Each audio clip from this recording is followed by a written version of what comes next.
होगे ना तो रियलाइज होगा। अगर आप 7 दिन लगातार पढ़ के देखो, अगर आप पढ़ रहे हो ना, जो बच्चा पढ़ने वाला दिख रहा होगा वो उससे लग रहा होगा कि हाँ आप सही बात बोल रहे हो। बट अगर आप नहीं पढ़ते, 7 दिन लगातार पढ़ के देखो, 6 घंटे लगातार लगेगा ना, एग्जाम तो मैं ऐसे फोड़ दूंगा ऐसे। इतना मैं आपके अंदर जोश डाल देता हूँ। तो इसलिए बोलता हूँ गाइड तो करूँगा, साथ साथ जोश डाल दूंगा। टॉपर की स्ट्रैटेजी बताता हूँ, पढ़ने से लेके लिखने से लेके एग्जाम में टॉप करने तक उनका क्या दिनचर्या होता है। देखो कुछ भी नहीं करते हो, 6 आवर की पढ़ाई करते हैं एंड ऑफ द 3 मंथ्स, याद रखना। यानी कि तीसरा महीना जब स्टार्ट होता है ना एग्जाम से पहले वाला, नवंबर, दिसंबर और जनवरी, ये 3 महीना बहुत हार्ड लेवल वाला मेहनत करते हैं, 10 घंटे 12 घंटे पार कर देते हैं। वो तो रही भाई साहब, लास्ट में आप भी 6-8 घंटे पहुंचा देते हो, ठीक है।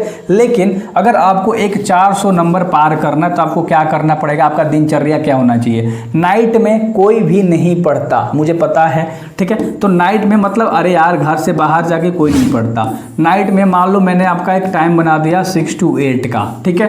8 to 9 का हमने कहा कि आप ब्रेक ले लोगे, आपको सोशल मीडिया चलाना है, यूट्यूब चलाना है, जो भी चलाना है ब्रेक ले लो। 6 से 8 की पढ़ाई कर लो, किसी एक सब्जेक्ट को जो दो सबसे हार्ड वाला है। 8 से 9 आपने ब्रेक करा, फिर आप क्या करोगे 9 to 10:30 आप पढ़ाई करोगे, ठीक है। अरे यार अब टाइम नहीं है इसलिए ऐसा टाइम टेबल बता रहा हूँ, ठीक है। तो यहाँ से तुम क्या करोगे, फिर एक टफ सब्जेक्ट उठाओगे। मान लो आपने यहाँ पर फिजिक्स रख लिया, मान लो यहाँ पर आपने मैथ रख लिया, ध्यान से समझना, ठीक है। आपको डेली पढ़ाई करनी है। एक और आपको टाइम बताता हूँ बेस्ट लेवल वाला, ठीक है। 2 मैंने बता दिया। सुबह में क्या करना है, ट्यूशन है तुम्हारा, चलो हटाओ 10 बजे से रखते हैं, 10 से रखते हैं हम लोग 12 तक।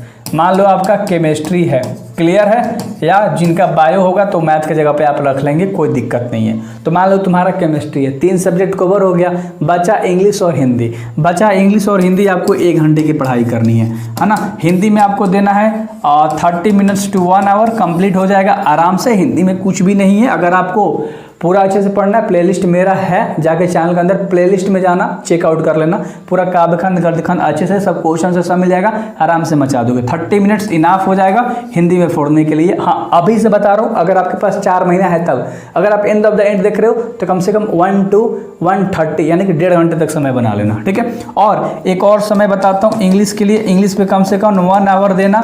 अगर बहुत ज़्यादा कमजोर है तो 1:30 रख लेना, और कोई भी समय रख लेना। जैसे कि आप क्या कौन सा समय रखोगे लाडलो, जैसे कि 1 to 2 रख लोगे, या 3 to 5 रख लोगे, फिर 5 ले 6 आप टहलोगे, या 7 टहलोगे।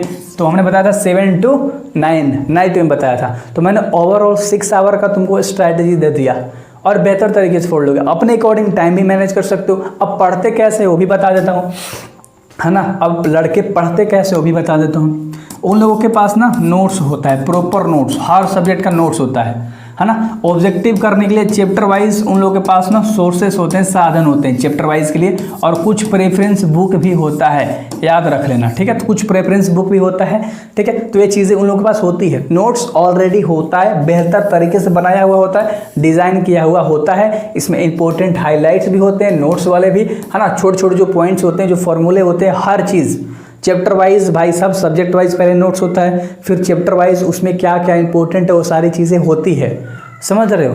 जब आप पढ़ना स्टार्ट करोगे ना तो रियलाइज होगा। अगर आप 7 दिन लगातार पढ़ के देखो, अगर आप पढ़ रहे हो ना, जो बच्चा पढ़ने वाला दिख रहा होगा वो उससे लग रहा होगा कि हाँ आप सही बात बोल रहे हो। बट अगर आप नहीं पढ़ते, 7 दिन लगातार पढ़ के देखो, 6 घंटे लगातार लगेगा ना, एग्जाम तो मैं ऐसे फोड़ दूंगा ऐसे। 6 घंटा अगर आपने पढ़ाई कर लिया तब आराम से फोड़ दोगे, मेरी बात मानो। जैसे बोल रहा हूँ वैसे करो, कतई जहर तरीके से बवाल मचा दोगे तुम अपने बोर्ड एग्जाम में। और बाकी आपका भाई है, सारा चीज़ संभाल लेगा, सब सब्जेक्ट में क्वेश्चन तुम्हारे सामने ला के देगा। ले भाई ये कर ले, ये कर ले, ये कर ले, ऐसा कर ले, प्रीवियस ईयर ये कर ले। डेडिकेटेड वाला ही चैनल है, बच्चों के प्रति हमेशा समर्पण करके रखता हूँ, ठीक है, जिससे आप लोग एक नंबर फोड़ पाओ। सो यार बेहतर तरीके से पढ़ाई करनी है। मैंने आपको टाइम टेबल बता दिया, दिनचर्या बता दिया, ऐसे फॉलो कर लो। इतना सब्जेक्ट पे इतना आपको समय देना है। फिर मैंने आपको बता दिया कि आपका एक नोट्स होना चाहिए, नोट्स में सारी हाईलाइटेड चीज़ होनी चाहिए। अब नहीं है तो जुगाड़ करो, बनाओ या प्रिंट आउट कराओ, कुछ भी करो भाई, सब नंबर का सवाल है, ठीक है। और उसके बाद मैंने कहा कि ऑब्जेक्टिव के लिए क्या होना चाहिए, चैप्टर वाइज सोल्यूशन, है ना। चैप्टर वाइज मतलब वीडियो मिल जाए डिस्क्रिप्शन में मेरा, या प्लेलिस्ट में जाओगे तो सब चीज़ मिल जाएगा। वैसे नहीं देखना है मेरा तो भाई बात अलग है, मैं एक गाइडेंस वाला टीचर हूँ, गाइड आपको करता हूँ, ठीक है।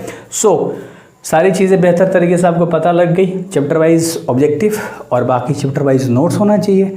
बाकी आप गाइड ले ही लोगे, मेरे को पता है ना। प्रीवियस ईयर आप मॉडल पेपर आने वाला है तो मैं करा दूंगा, बस नंबर फोड़ दोगे। 3-3 मिनट की वीडियो होती है मेरी, ज़्यादा लंबा नहीं होती, बट इतना मैं आपके अंदर जोश डाल देता हूँ। सो इसलिए बोलता हूँ गाइड तो करूँगा, साथ साथ जोश डाल दूंगा। सो बेहतर तरीके से पढ़ाई करो, बाकी मैं संभाल लूँगा। Do subscribe.